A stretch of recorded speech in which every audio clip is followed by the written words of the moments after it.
చుక్కాకు పచ్చడి చేస్తున్నానండి. మొదటిసారి కోసిన చుక్కాకుతో పప్పు చేశాను. ఇప్పుడు రెండోసారి కోసిన చుక్కాకుతోని పచ్చడి చేస్తున్నాను.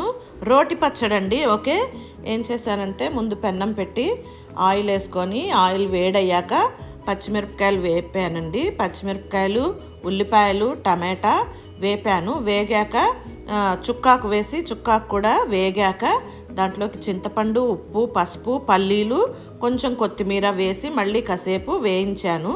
అవి కూడా బాగా వేగిపోయాక పచ్చడి అంతా రోట్లో వేసుకొని దంచానండి. దంచాక పైన మళ్ళీ తిరవాత పెట్టాను దానికి. ఓకే,